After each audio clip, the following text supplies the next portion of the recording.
what does the future of a multi-ethnic, multi-religious Britain doing what it's doing with regards to the institutional inclination towards Islam, what does that look like in 10, 20, 30 years on its same on this same trajectory? Well, it looks very, very bleak if we continue down this path that we're on, at this rate that we're going, especially.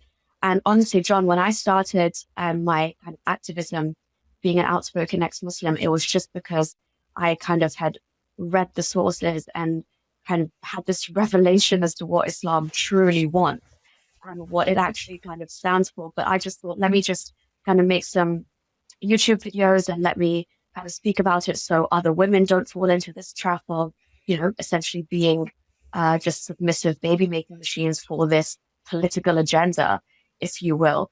And I thought that was just going to be it, inform some people about what Islam is actually like, the true nature of it, the general kind of war manual that the Quran is, if you look at it in that right sense. So then a call to prayer becomes almost like a roll call. And, it gets very dark in that sense. But I thought that's what it would be limited to. And then coming back to the UK and living in London and seeing how quickly things around me had changed. And as you said, like institutions, probably our places of work and the societies we live in, the general mindset surrounding us, so that I'm the strange one around my entire social circle for having the views that I hold.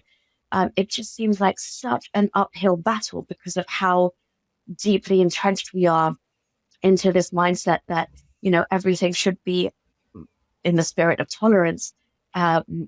We should carry on going the way we are and nothing needs to give or nothing needs to change.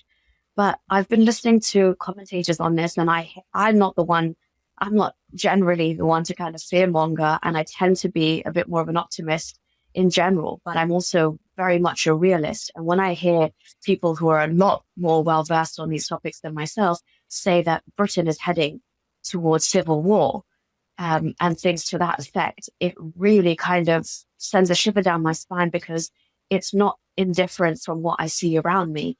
And we've seen pockets of this where this flares up, in incidents like Southport and things like that, where these two starkly different communities go head to head, or the government just withhold information for us, albeit Keir Starmer says, for these reasons that were generally valid, which is fair enough. But it is a very, very dark reality if we don't, change something now, and we don't kind of, for example, what America has done since Trump has been elected, and this kind of Trump effect where you can say things that essentially sound like common sense, but were deemed to be so kind of just inflammatory beforehand.